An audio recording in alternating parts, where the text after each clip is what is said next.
My name is Malcolm Dowden, and I'm a data privacy lawyer at Squire Patton Boggs. And I'm joined today by a distinguished panel covering several time zones, as well as an audience covering Southeast Asia and Europe, reflecting the importance of the issues that we'll be discussing in this session. Firstly, we're looking to clarify the obligations imposed by China's standard contract issuance and implementing measures.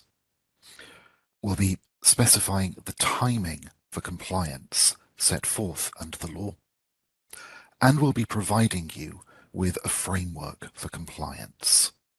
And we'll also, towards the end of the session, be highlighting key differences between the procedures for compliance with China's laws and those with which we've become familiar under the European Union's GDPR. Now, with that, I'm going to hand over to Nick Chan to give you some key background on recent developments. Thank you. Thank you, Malcolm. Hello, friends from all over the world. My name is Nick Chan. I'm a lawyer with computer science background, study AI. But I'm also quite fortunate to be elected and appointed as a member of the Congress over here. So our firm has a unique edge in terms of understanding what drives the policies, how the country set laws and pass laws and policies in this and other areas of law. So on the left, it's me in the middle. Okay, so next slide, please. So President Xi Jinping of China has made his vision for a digital China a focus of the administration. The president has said many times he aimed to see the country populated by smart, internet-connected cities and data treated as a key factor to drive economy and help China compete more effectively globally. I've just returned from the Congress, which ended on the 13th of March. At the Congress, a vote was taken and the government has decided that we will establish a National Data Bureau.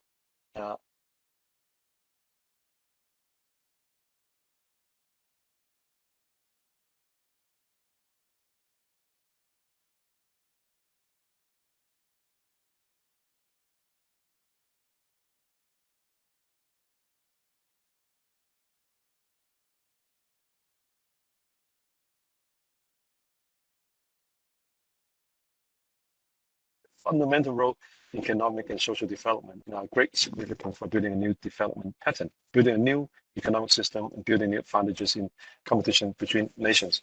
I'll end by saying, according to, I can't divulge sensitive confidential things, but Wall Street Journal has reported on March 6th, National Data Bureau will set and enforce data collection and sharing rules for businesses. It says that the new data bureau would decide whether multinational companies can export data generated by their operations in China, and that it would also be leading investigation into issues in the digital domain and identify security vulnerabilities that are prone to cyber attack. With that, I pass it to Malik. I believe he will be, is it Warren next? Thank you. Yes, thanks, Nick, so much. That's a very helpful background of what's going on. And from here, Lindsay, Zhu, and myself will kind of take a tag team approach to going through the overall, just a top level cover and then the law changes itself. And then we'll have Diletta talking about the similarities and differences in greater detail between the China law and the European law. I think what's really important here to note is that, China's different in some ways from, other places in the sense that some of these laws have passed rather quickly, right? We have a top level setting of 3 major laws that deal with different data privacy issues and also protection of important or critical information. And that first came out, cybersecurity law came out in 2017 and really focused on critical information infrastructure, or critical infrastructure is what we generally call it abroad. It did have some elements of personal information protection, but it really was focused on how do we protect critical infrastructure. The data security law just was passed in September of last year, and it kind of expands and gets in a little bit more detail about important data and really focusing its interest. The game changer was the Personal Information Protection Law. We might refer to it as PIPA, because that was passed in November of 2017, and although it had several iterations of going out for public comment, it was passed with about 9 weeks for implementation.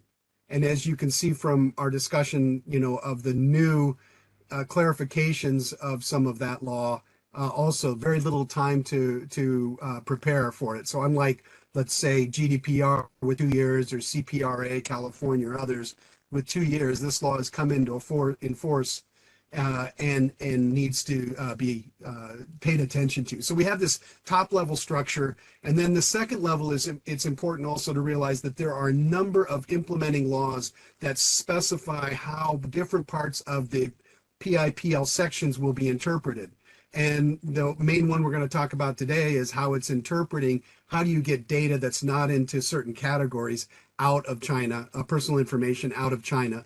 But you also have these other things that talk about how do you do security assessments. There's whole sections on automobile data, AI data related to automobiles, and that type of data, and what you can do with that.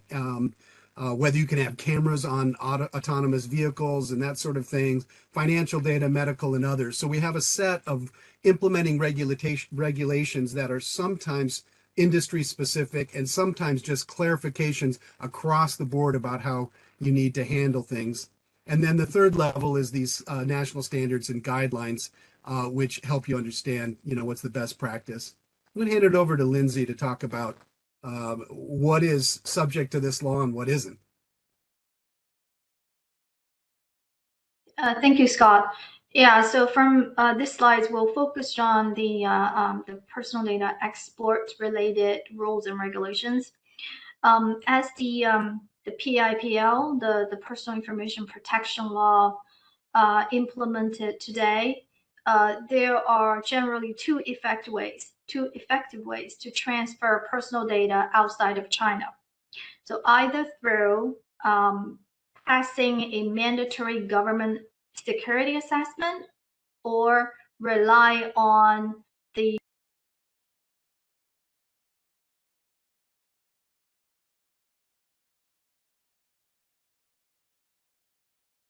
third mechanism, which I will mention very briefly in later, but really the most effective ways are these two. So the mandatory government security assessment apply to several situations, which I'll talk about under this slide. And if you are not fall into the categories of this slide, then that means the data export may rely on execution of a standard contract to export personal data. So mandatory government security assessment apply in basically two types of scenario. One is if the data controller is a critical information infrastructure operator, or CIIO, or the data involved reach a certain large volume threshold. CIIO means operator of network or IT system that is categorized as critical information infrastructure, which typically includes critical industries such as telecom, utility, resources, finance, transportation, public service, national defense. And don't worry that you don't need to do a self-assessment whether you are a CIO. CIO is identified by the government authority. So if you I would say most multinational companies are unlikely to be a CIO, but it's possible that your business partner could be a CIO, but it's for them to tell you if they are or not. So if if the data controller is a CIO, it is not a CIO, then then you need to see if the data, the personal data, the volume of personal data reach any of the threshold that is listed on the right box. So there are 3 thresholds. One is if the data processor or data exporter process over 1 million individuals' data. So it's not the volume to be exported, it's the total volume of individuals' personal data that is processed by a data controller. Second is if a data controller export over 100,000 individuals' personal data since January 1st of the last year.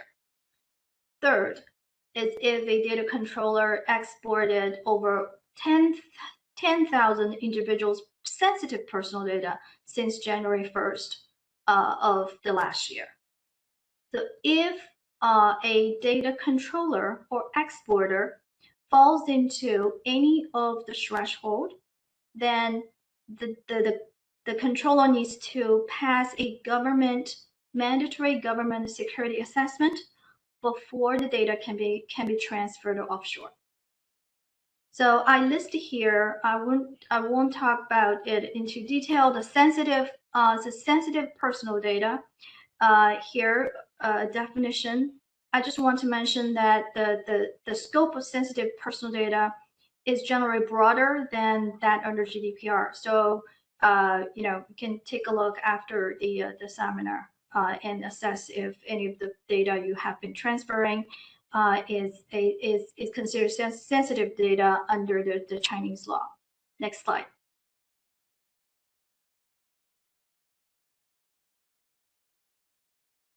Okay, so as I mentioned, now to comply with Chinese law relating to data export, one must first assess whether whether a data controller is subject to government assessment requirement. If the answer is yes, then the data should be stored in China unless a government assessment is passed.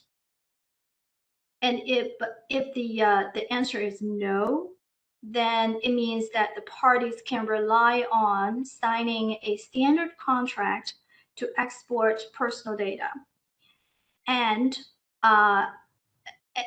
by complying with other requirements under the PIPA as listed in the box in the right box.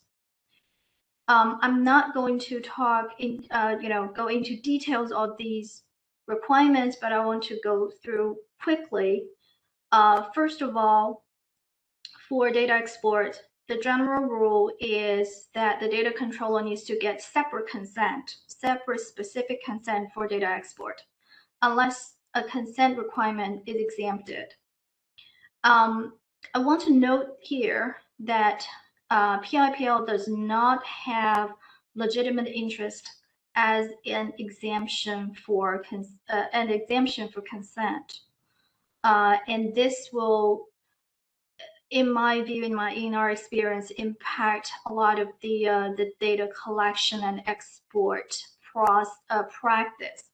So we need to controller need to assess whether a separate consent is required for data export. A proper notice should be given to data subjects in terms of the data export. This will include the recipients, the contact information, the purpose of the data export, the method of processing, retention period, and some other information, and the data subject should be informed that it is a beneficiary third party under the standard contract.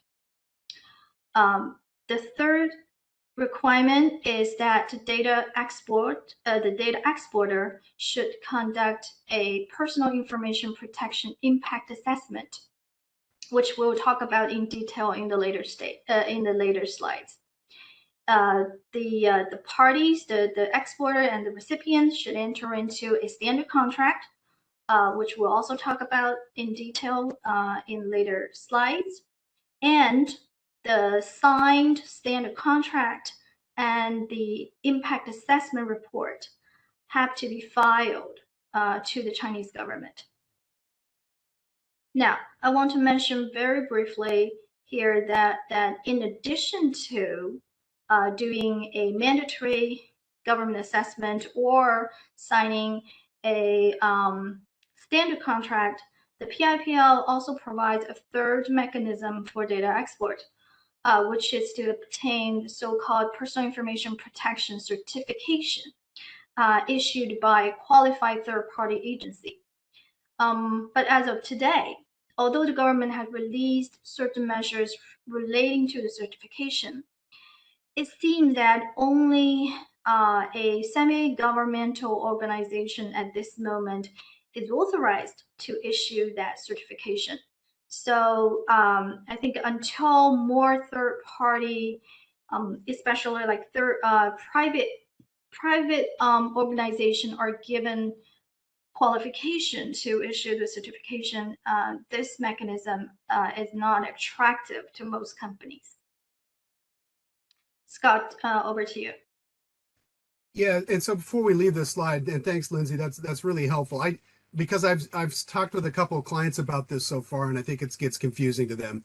Think about personal information within this circle, right? And all of the data that you collect that's personal information is within this circle. And then think about, that stuff that is within that last slide we talked about, the critical information infrastructure above certain thresholds. That's in the, maybe one part of that circle, and all of that has to go through a mandatory government assessment. Everything else that's within this circle that's not within that area needs to go through this process. Separate consent, realizing under PIPL there's no legitimate interest like there is under GDPR. Ensuring that you've given proper notification of where it's going and all these things into that, entering into the standard contract, and then doing the personal information protection impact assessment are all then required in order to meet the ability of getting this data out of China. So with this next section, I just wanted to kind of then focus on what are some of the key parts of the standard contract. We also may refer to it as the PRC SCCs, because I think that's probably more comfortable, especially to a lot of our European colleagues. But it's the standard contract that's required under the law. This just was passed February 24th. And so these are now specified of exactly what needs to be entered into specifically with any third-party recipient or data recipient outside of the country. So it's a standalone contract, much like the European SCCs. It is not the same template. There are different things that need to be done. There are, just like SCCs in Europe, you can add some things that enhance it, but you're not allowed to change the major terms of the agreement. So essentially, that needs to be specifically entered into with any third party or affiliate that's going to get this data. The processing must be set forth just like in SCCs in terms of its purpose, type, volume, if there's any further transfer, how long you're going to retain it, and location of storage. What is really interesting about this set of standard contract clauses is there's not the concept of controller to controller or controller to processor situation. So all of the obligation, it's one standard contract that applies throughout. And so all of the obligations on the recipient of the data is not, separated into whether you're a processor or not. Under European SCCs, I understand if you're a processor and there's a breach, then you go to the data controller who you receive the data from and tell them about those details. But under the SCCs, it doesn't matter. Either way, you are required not only to notify the entity you receive the data from, but also to notify the government of the breach. And in many situations, at least you have to, well, in all situations, you have to do analysis as to whether or not an individual notice is required. You also are bound to respond to data subject access requests. The data recipient needs to keep data processing record for 3 years. The recipient also agrees to adhere or follow the orders of Chinese authorities as to the data received. If they request you to produce information, you need to do that or respond to their requests.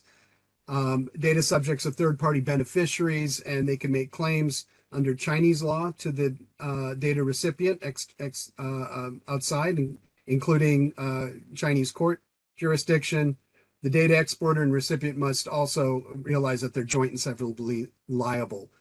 This last part is that disputes between the parties, so this is the data exporter and the data recipient, are first supposed to be resolved by negotiation. If that fails, then it can go to an arbitration. It lists several Chinese courts, but also has at the end, you can agree to an arbitration within a New York Convention location governed by Chinese law.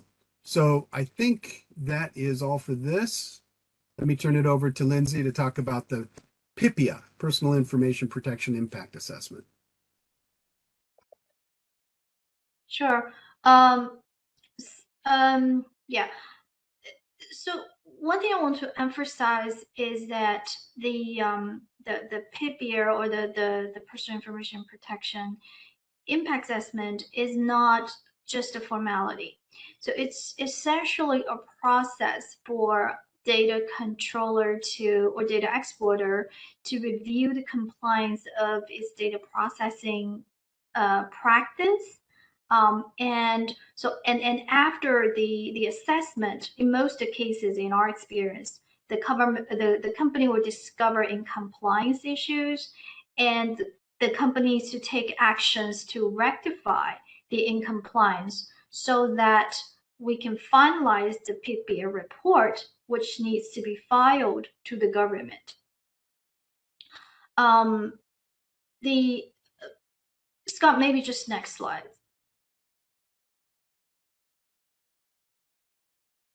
Okay, so I want to highlight the key areas of the review of the PIPA. First of all, I'd like to clarify that data export as defined refers not only to data transfer from China to outside China, but also apply to data that's stored in China but accessible from outside of China. And the key principle of the PIPA is to review whether the data export or cross-border transfer meets necessary and minimum requirement. This is very important.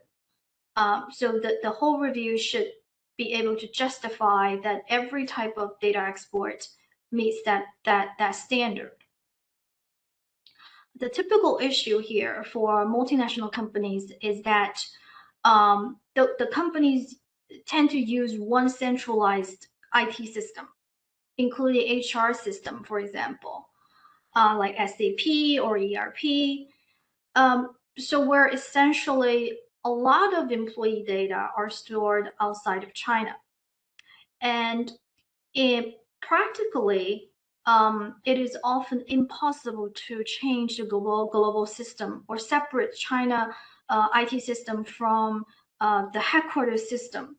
So in case like that, the company also needs to explore alternatives, which include, anonymizing or the identification of personal data. Even if, for example, the data has to be stored outside of China, can we anonymize the data if they are not necessary for offshore recipient to have access or to be able to review those data? Another solution is to control access of those data by foreign recipient or employees of foreign company. So the whole process needs to review every type of data. For example, like HR data, it can be, just HR data. It need to be in detail to like name, marital conditions, ID number, medical data. So all type of data should be reviewed. The review should also cover whether the company has obtained proper consent, whether proper notice have been given.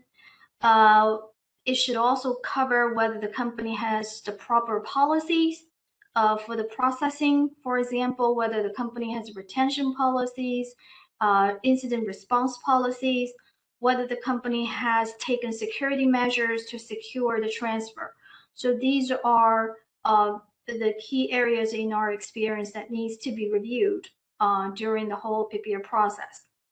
The second big area of the PIPA, especially for data export, relate to the evaluation of data protection law and the policy of the data recipients jurisdiction. This is similar to the requirement under the EU SCCs, and this includes the review of the evaluation of the sufficiency and impact of the local data protection law. For example, whether the laws and policy would have impact on the enforcement of the standard contract or on the rights and interests of the data subjects. The evaluation should also include the review of compliance record and handling by the recipient. For example, if the recipient has received any investigation notice, was there any data breach in the past? So the whole process and content is similar to the EU requirement, and the parties are supposed to exercise reasonable care to conduct due diligence and evaluation. And as I mentioned, if incompliance are discovered during the PPA preparation process, remedial action should be taken to ensure compliance before we finalize the PPA and file it. I just want to note here that the PPA is not a requirement only for data export. It would also apply in other situations, for example, processing sensitive data, transferring data to a third party. But for purpose of data export, we need to do a specific PPA for data export, which needs to be submitted to the government as part of the filing. Over to you, Scott. So you need the standard contract. You need to do this personal information privacy impact assessment, and then that needs to be filed with the cyber authority. And those documents are supposed to be filed within 10 working days of the effective date of the standard contract itself, and should occur, of course, before any data export happens. You know, we're really not sure whether the government is going to a lot of them. I think it's probably more pragmatic to suggest, unless it's a high profile transfer or there's later an issue, you know, maybe they won't look at it as much, but they certainly have the ability to look at it if they want to. And then the last part is, how long do you have to you know, adhere to this? So this was passed February 24th. The effective date is actually June 1st of 2023. And so for any new data transfers that occur after that, these documents are to be in place. However, if that export has occurred before that date, then you've got a 6-month grace period. So best case scenario, you have until December 1st of this year to have these documents in place and filed. And it's also important, really important to note that if there are any changes within that relationship, let's say that you've decided to expand what you're doing with the data. Let's say you're bringing in other third parties or suddenly want to have it processed to other locations. You need to actually go through and refile the PIPA in relation to that. Okay, and there's the penalties. You know, the authorities can require the companies to rectify and change, you know, their the services in order to ensure that they are adhering to, you know, the rules.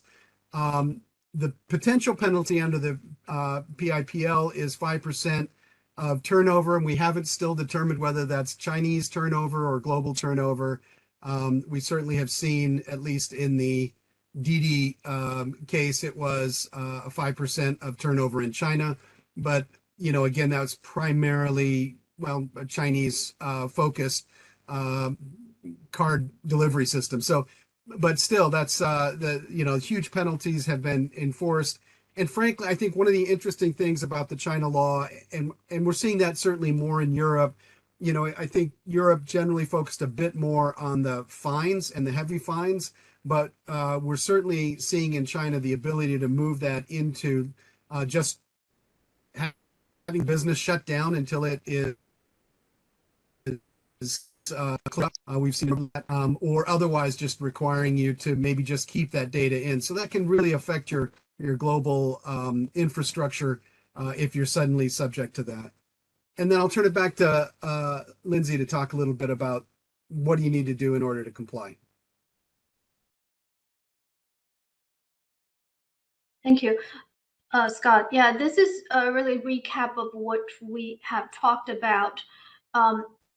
You know, because we have, you know, the deadline of the filing, if we're talking about the existing data export, is December 1st.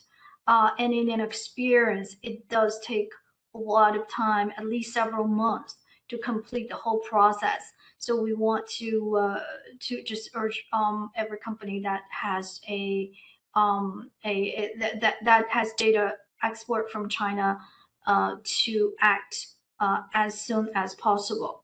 So the timing we see here is, of course, first we should do a assessment as to whether government assessment is required. If it doesn't, then it will take, in our experience, at least 2 or 3 months to complete the data mapping, you know, compliance review and assessment for purpose of the PIPA, which, as we talk about, this includes, you know, the necessity assessment, the review of current compliance status, the evaluation of the overseas recipient's jurisdiction and past compliance. So and what takes really, in our experience, really take time is to collect all those data and information from different department, IT, HR, finance, inside of the company to understand what has been exported, why they were exported, for what purpose, you know, and to discuss potentially, you know, feasible remedial actions or rectification. Then it usually take at least 1 or 2 months to take the remedial actions, such as, you know, whether there's need to change any of the export practice, whether we need to localize some of the data, whether, you know, some of the data needs to be anonymized before being transferred outside China. Then whether we have obtained the consent, whether the company has adopted sufficient policies, all that needs to be reviewed. And it also takes time for the IT system to implement these policies in practice. Then you know, we believe it take about a month to finalize the PPA and to execute the standard contract. If the contract is between non-affiliates, then it needs to be negotiated. All that needs to be prepared before we can make the filing by December 1st.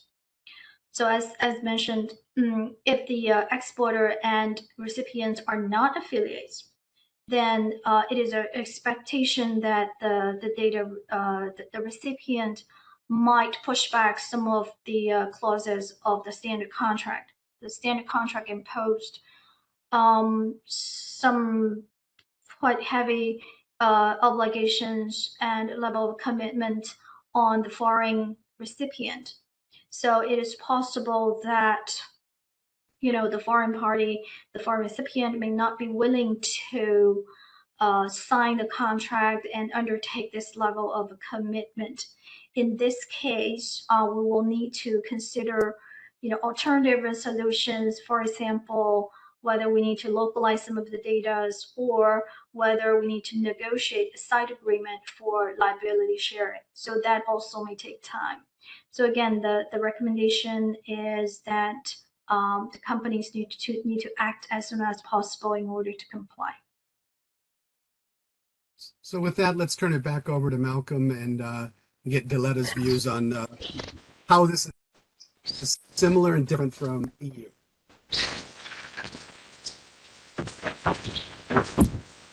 Can't quite hear you, Malcolm.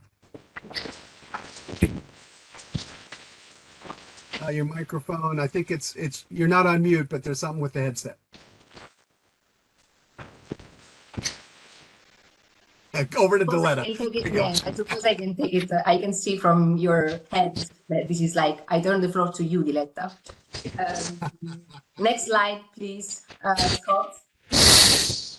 So first of all, thanks, Malcolm, and hi, everyone. I also want to thank Lindsay and Scott, who walked us through the new requirements under the Chinese framework.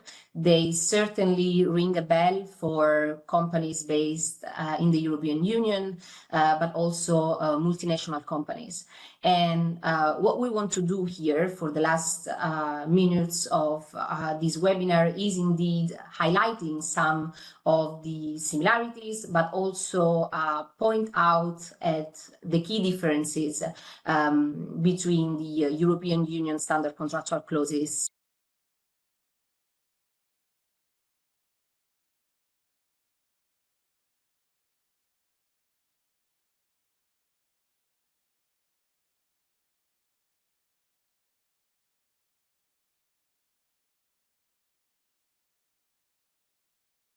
the applicability of the standard contractual clauses and the Chinese standard contract. As Lindsay mentioned before, there is a broad interpretation of data transfers also under the Chinese framework. Access to data from by a company that is based outside of China is considered as transfers. And we have seen this broad interpretation under the European framework as well. Something that is also similar is that the PRC standard contract can be used and should be used for intra-group transfers. So when companies are transferring data to entities of the same group, but also when data are transferred to external parties like vendors or contractors. Both in Europe and in China, the standard contractual clauses are only one of the legal transfer mechanisms available. We know there are several in the European Union, but we also know after if we didn't know that before, after the presentation today, that to be able to use them in China, you need to meet certain thresholds, which is not the case in the European Union. Something that is also very similar is the fixed form of the clauses. We can say, unfortunately, companies are not able to amend the clauses that are included in the PRC standard contract, and the same is for the European SCCs. Clauses can be added, so the clauses can be enhanced, the obligation can be enhanced, and when they do not contradict the standard clauses. And it's interesting to note that under the Chinese version, this needs to be added in a specific annex, which is not the case for the European Union. In a similar way, details of the transfers need to be provided in both type of clauses. I'm talking about the categories of data, the purposes of data, and all of these need to be granular. Something, again, if you already dealt or you are dealing with EU standard contractual clauses, you should be familiar with. There are some optional clauses under the EU SCCs. I'm thinking, for instance, of the docking clause, which we do not find under the Chinese clauses. Something Scott already mentioned, so I will be very quick on this, is the modules that we have under the EU standard contractual clauses. We don't find the same approach in China. So there is only one set of clauses in China. And this means, for instance, that the obligations for the data importer and the data exporter are not tailored to the 4 different scenarios we know in the European Union. And we will see how these impact obligations for the parties in the next slides. An exercise that took quite some time for the European standard contractual clauses, and that from a company perspective, unfortunately, we find very similar under the Chinese framework, is the data transfer impact assessment that needs to be conducted before the transfer. We call it PIPA under the Chinese framework. So different name, but some similarities can be found. First of all, as Lindsay mentioned, it includes a review of the legal framework of the third country, which is something we also have under the EU standard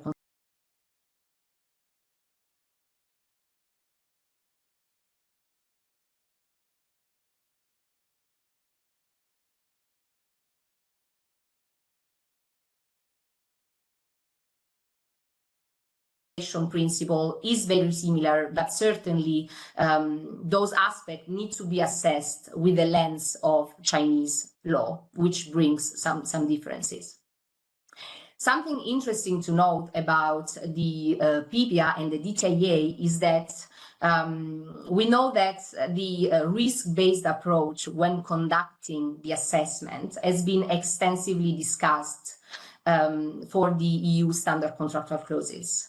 In the last version published of the standard contractual clauses in Europe, we find a footnote, if I remember correctly, it's footnote 12, where it is highlighted that practical experience with access requests from public authorities in the third countries, practical experience with type of access requests received, number of these requests can actually be used in the assessment, but needs to be one of the elements, meaning that company cannot only rely on this.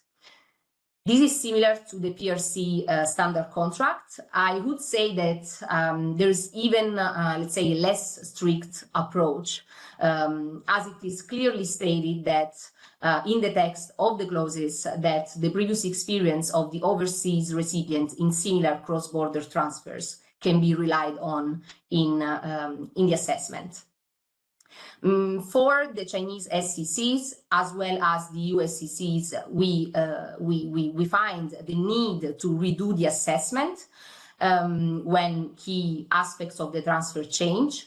However, in the Chinese SCCs, we clearly find a list of cases where these assessments need to be done, and for China also resubmitted to the authority. And I'm thinking about sensitivity of data, volume of data, personal data, categories transferred, as well as retention periods, but also aspects such as the legal framework in the third country will bring the obligation to redo the assessment in China. And we know the law is not so strict in Europe. There are differences in the obligation also. I will focus, for instance, on data breaches. Because we don't find the module in the Chinese SCCs, we find also stricter obligations for data breaches reporting. In China, the data importer is required to notify the regulator, the exporter, and in some cases, always also the data subject when a data breach happens. Because we have different modules in Europe, we know that reporting obligation changes because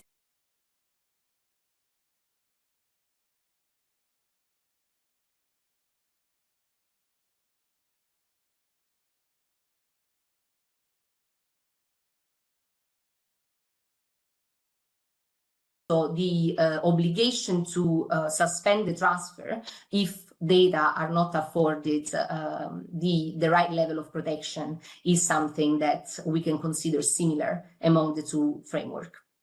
Next slide, please. Something I will focus on in relation to this slide is, I would say, the most significant difference between the EU framework and the Chinese one, the filing requirements. These were highlighted by Scott already, so I won't go into details. But we know that under the EU framework, companies do not need to file standard contractual clauses, while this is the case for the Chinese SCCs. All documents need to be in Chinese, all documentation need to be filed, and also there are some retention requirements. For instance, the PIPA must be retained for at least 3 years. Next slide, please, Scott. So moving now to what to do. If you are already familiar with the European Union standard contractual clauses, this concept of there is no room for passive compliance should be already familiar to you. You know that signing standard contractual clauses and executing them is not enough anymore. You need to be proactive if you are exporting data. You need to answer certain questions if you are importing data. And there is some documentation to keep together with the standard contractual clauses. But we really hope that company that already went through this exercise for the European Union framework will be able to find some benefit and leverage on existing resources they already have for the EU standard contractual clauses for the purpose of complying with the Chinese framework. You can take a look at the data mapping you conducted of your data transfers. If transfers are similar, you might maybe be able to build on your data mapping conducting for EU purposes for your Chinese entities. Certainly, you might think of considering your due diligence processes, the questionnaire you built for your exporter, for your importers, for the EU standard contractual clauses, and consider whether they can be adapted. If you are a data importer under the EU standard contractual clauses, you might have developed your position statement for the Schrems 2, which can be adapted for Chinese purposes, or you might already have the answers you prepared for the questionnaire you received that can be useful for your Chinese exporter. Same applies to the data transfer impact assessment. Same applies to the supplementary measures, but also to your negotiation skills and your risk appetite. You have tested that already, hopefully for your standard contractual clauses in the European Union. So it might be a bit easier now to know what you're ready to negotiate, what you really want to ask to your data importers, etc. Next slide, please. Yeah, actually, before we leave this, and Diletta, this is a great slide. Yeah, absolutely, you should leverage all the learning and documentation you have from before. I think one of the key issues, you know, in terms of looking at that is that a lot of times that's looking at the data export of the export of data from Europe to another country.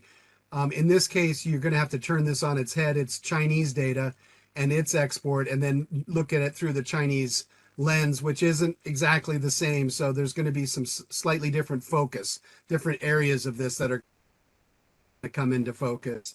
I think one other just interesting thing, I think Europe's at, if another country's data comes into Europe, it's subject to GDPR.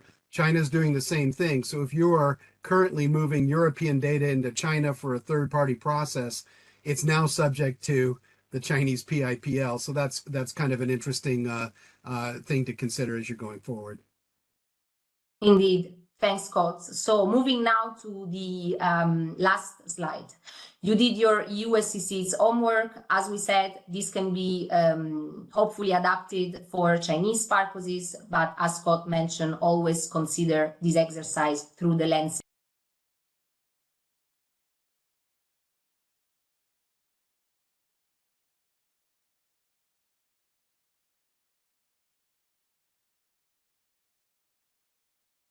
clauses are applicable, and also if you meet the threshold, you will need to consider whether you will annex your PRC standard contract to the data transfer agreement you have in place for the purposes of EU law, for instance, or whether you may not want to do so. And our recommendation here is to really think of whether you want to file all your documents to the Chinese authority, or whether it is better to have a standalone contract for Chinese purposes, so that the rest of your clauses, your EU documentation, will not also go for filing.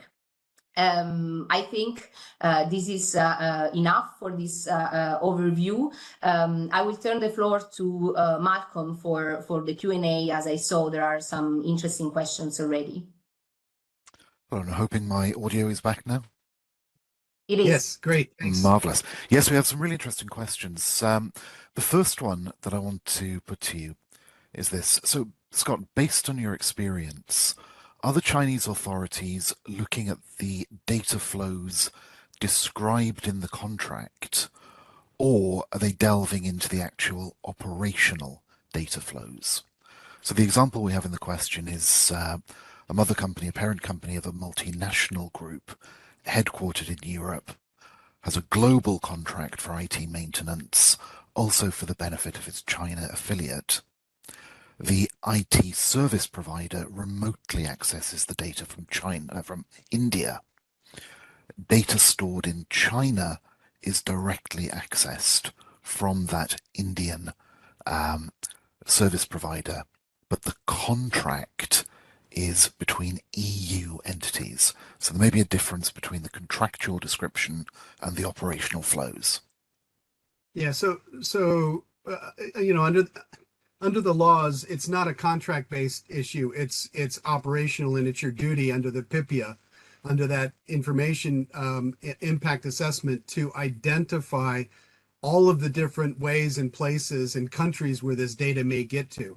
So if your third-party data recipient has subcontractors that are in other locations, you need to take that into account and include those details in the assessment in order to determine whether that data is safe or not. So it's not looking at it from a pedantic contractual side. It's where that data is going and how is it going to be protected when it gets there. How do we know that?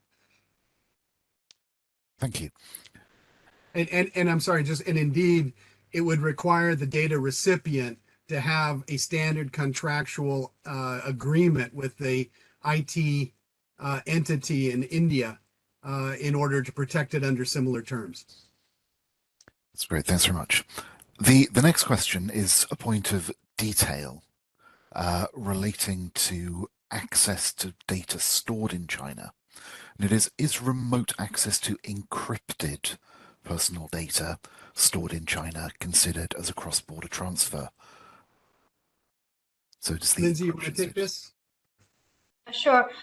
So yeah, it will depend on if the accessor has the ability to decrypt the personal data. So the review is really the essence whether the data can be actually accessed. So this is, as we mentioned, there are several ways. Even if the data has to be accessed from offshore or has to be stored offshore, there are some ways to control the actual access that could help the company to meet the minimum and necessary principle and requirement. Yeah, and let's take that. It's a great question because it helps. There's some examples that can help illustrate the issue. You have a global SAP employee or HR system that keeps data about all the employees of a company across the globe. Under the PIPA assessment, as Lindsay said, you're going to look through each of those items and identify why it is absolutely necessary for that data to be visible or sent abroad. And if it's not visible, then you need to find a way so it's not sent. One way you could do that is to, not send it and just only make sure certain things, or in this system, if there's the ability to encrypt that data so that nobody outside of China can see the things that aren't supposed to be sent, you have some options. But this kind of gives you an example of some of the technical solutions you may need to consider in order to meet compliance. Thank you very much. The next question we have on the list relates really to the roles of the parties and the question of where responsibility sits in terms of export of personal data from China. So here's the question. Is it for the data controller or the data processor to perform the impact assessment that you referred to? And to put some gloss on that question, if there is a controller in China who has engaged a processor also in China, and then data is exported to a third-party sub-processor outside China, who is responsible for carrying out the assessment and complying with the obligations that you've described? So I'll start, and Lindsay will probably get it even better. Look, the obligation is for the entity in China that is exporting the data to ensure that PIPA is done. The issue is that there will be obligations if you've got control processor doing the data. If they want to then export the data, they're going to need to go back to the controller to essentially describe why that data is going out and do some things with relation to that. So it's really the party in China that has to file the documentation. The recipient, is under the standard contract is to try to ensure that those things are followed, but they are not under the obligation to file the personal information protection impact assessment. Do you read that differently at all, Lindsay? Yeah, that's right. I just want to supplement because I think the question said that if a Chinese company engage a data processor in China and that the data processor then engage a sub-processor outside China who has the obligation to do the PIPA. So it's always the data controller. So always the data controller has the obligation to do PIPA, and the data controller needs to actually for data processing, or under PIPL, the term is entrusted processing. The data controller has to do a separate PIPA in connection with the entrusted processing. So that needs to be also covered in a separate PIPA. And then if that there is onward transfer offshore, the controller needs to do a data export related PIPA to cover that. And the data controller has the obligation to obtain consent if it applies. That's great, thank you.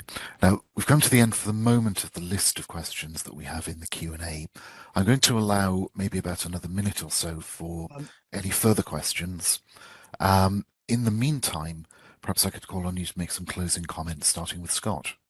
Actually, just checking, Malcolm, I thought there was one more that was talking about the need to obtain consent from a data subject. And essentially, right. That's the data controller. The entity that's collecting the data must ensure that they followed all of the consent mechanisms in order to obtain it, not the third-party processor in a third country that's receiving the data.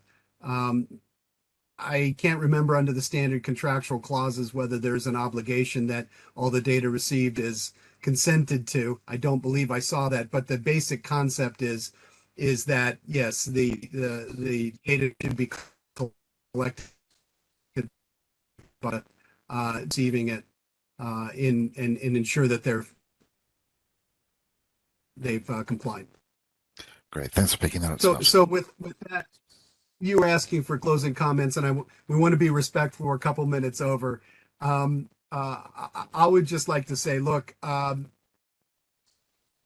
and looking at data privacy laws throughout, the APAC region, and certainly looked heavily at GDPR when it first came in place, and then kind of watched what's happened in the U.S. As I'm a U.S. licensed attorney and seeing how things are moving. This I think is the farthest reaching new law that's happened so quickly. South Korea, without a doubt, in APAC has very, very extensive laws, but they've been in place probably for 20 years. They're getting amended and with additional changes. So, South Korea is a highlight, and other countries are passing laws that are somewhere between, that are something like this, but maybe less localized.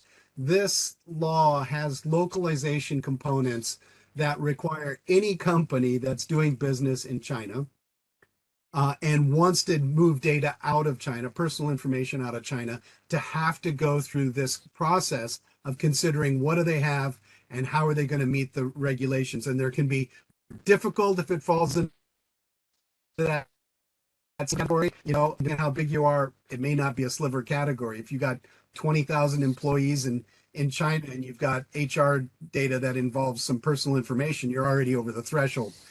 But for a lot of companies, you don't have that. But that means still that you have to comply to these rules. And so that just means get on top of this now. We gave some ideas that maybe it takes 1 to 2 months to do the gap assessment and correct. I think that's optimistic, frankly. It's if you're already well placed, you've thought about these things. Maybe you're a European company that has already done this in GDPR and you really have a great stand on it. But I really think it's important for you to take advantage of trying to deal with this now because the law is coming up fast. Excellent. Lindsay, any closing comments?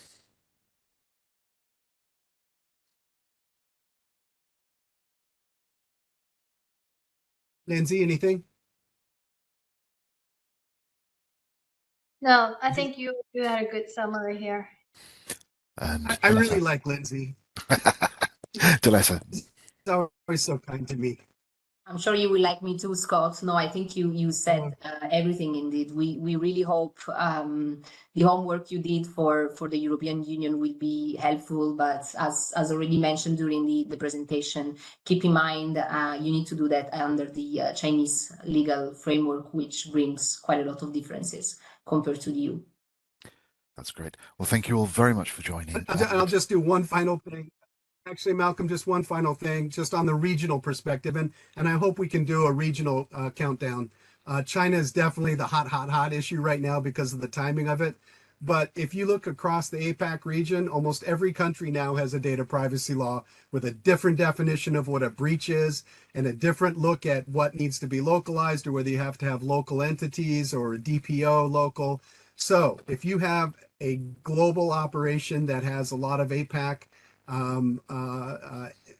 information that's collected in any way or employees, then I think it's important to talk to someone, whether it's us or anyone. Talk to someone about how you're going to make that work in a realistic way across your organization.